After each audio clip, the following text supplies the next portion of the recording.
अनारिकायाः जिज्ञासा चतुर्दशः पाठः तस्य चतुर्थो भागः भवतां समक्षे प्रस्तूयते। संस्कृतशिक्षणे भवतां हार्दं स्वागतम्। अस्य भागस्य अधिकं प्रतिमानाः लर्निङ्ग् औट्कम्स्। प्रियछात्राः, अस्य पाठस्य अस्मिन् भागे वयं प्रत्यक्षदर्शनेन समनसि आगतान् भावान्, प्रश्नान्, तर्कान् संस्कृते अन्येषां समक्षे कथं प्रकटयामः, येन भावसम्बद्धविषयस्य वास्तविकं ज्ञानं भवेत्, तदर्थं जानीमः पाठस्य भागोऽयम्। इदानीं विषयवस्तुः। विस्मिता अनारिका पुनः अपृच्छत्, पितः कर्मकराः पर्वतेभ्यः प्रस्त्राणि आनयन्ति, ते एव सेतुं निर्मान्ति, प्रजाः सर्वकाराय धनं ददति, तथापि सेतोः उद्घाटनार्थं मन्त्री किमर्थम् आगच्छति? पिता अवदत्, प्रथमम् एव अहम् अकथयम् यत् सः एव देशस्य मन्त्री अस्ति। बहु प्रश्नान् करोषि, चल सुसज्जिता भूत्वा विद्यालयं चल।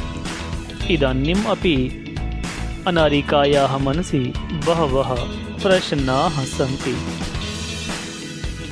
इदानीं शब्दार्थः सुसज्जितः।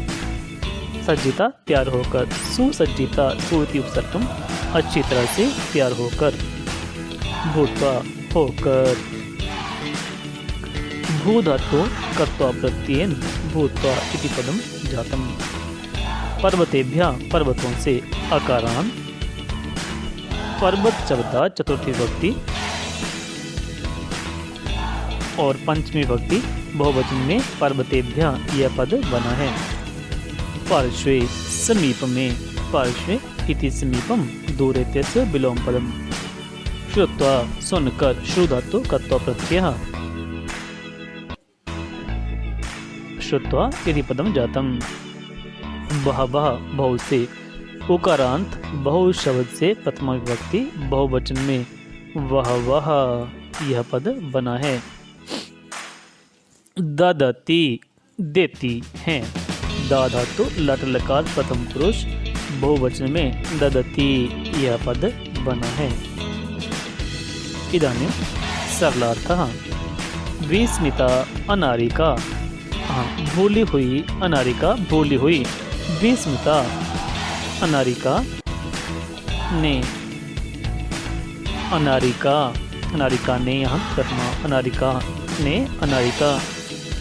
फिर पूछा, फिर पुनः पूछा, अपृच्छत्, अरे पिताजी, पिता, यहाँ पे संबोधन बचते हैं। अरे पिताजी, पिता, मजदूर कर्मकराः पर्वतों से, पर्वतेभ्यः पत्थर लाते हैं, प्रस्त्राणि आनयन्ति, वे ही ते एव पुल का सेतुं निर्माण करते हैं, निर्मान्ति। लोग सरकार को धन देते हैं, लोग जनाः सरकार को, सर्वकाराय धन देते हैं, धनम ददति। फिर भी, तथापि, पुल का यहाँ पे षष्ठी, सेतु, सेतोः, पुल का सेतोः, उद्घाटन करने के लिए, उद्घाटन करने के लिए, उद्घाटनार्थम। मंत्री, मंत्री क्यों आते हैं, क्यों, किमर्थम आते हैं, आगच्छति। पिताजी बोले, पिता वदत्, मैंने, अहम पहले ही, प्रथमम एव कहा, अकथयम कि यत वह ही, वह सह ही एव हमारे देश के, अस्माकं देशस्य मंत्री हैं, मंत्री अस्ति। अनेक प्रश्न करती हो, अनेक प्रश्न, बहु प्रश्नान करती हो। करोषि चलो, चल, तैयार होकर, सुसज्जिता भूत्वा होकर, भूत्वा, विद्यालय जाओ, विद्यालय, विद्यालयम जाओ, चल, अब भी, इदानीम अपि, अनारिका के, अनारिकायाः मन में, मनसि, अनेक प्रश्न हैं, अनेक वह प्रश्न हैं, प्रश्नाः सन्ति। इदानीं गृहकार्यं पाठित गद्यांशस्य अनुवादः स्वस्व अभ्यास पुस्तिकासु लिखत। प्रश्नानाम् उत्तराणि लिखत। का विस्मिता पुनः पृच्छत। कौन भूली हुई फिर से पूछती है। सेतुः उद्घाटनार्थं कः गच्छति। पुल का उद्घाटन करने के लिए कौन आता है। प्रजाः सर्वकाराय किं ददाति। लोग सरकार को क्या देते हैं। सुसज्जिता भूत्वा कुत्र चल, तैयार होकर कहाँ को जाओ। अनारिकायाः मनसि किम आसीत्, अनारिका के मन में क्या था।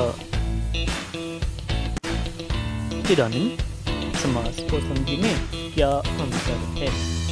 समास, इसमें दो पद मिलकर एक नए पद का निर्माण करते हैं, अर्थात इसमें दो शब्द होते हैं जो मिलकर पूर्व पद और उत्तर पद कहा जाता है, और दोनों मिलकर नए शब्द का निर्माण कर देते हैं जिसे नूतन पद कहा जाता है। जबकि संधि, इसमें दो वर्ण मिलकर, वर्णमाला के कोई दो वर्ण आपस में मिलकर एक नए वर्ण का निर्माण कर देते हैं या उनमें कोई विकृति आती है उसे संधि कहते हैं। अर्थात दो वर्ण मिलकर एक जब नए वर्ण का निर्माण करें तो वहाँ पे संधि होती है, और दो पद मिलकर जब हम नए पद का निर्माण करें तो वहाँ पे समास होता है। अर्थात फिर जानते हैं संधि में वर्णों का निर्माण और समास में पदों अर्थात शब्दों का निर्माण होता है। तुमने पहले ही कहा, मैंने पहले ही कहा। पाठानुसार वह हमारे विद्यालय के मुख्याध्यापक हैं। पाठ्यक्रमातीत वह हमारे देश के मंत्री हैं। सह अस्माकं विद्यालय से मुख्याध्यापक हैं। तैयार होकर घर चलो, वहाँ पे था तैयार होकर विद्यालय चलो।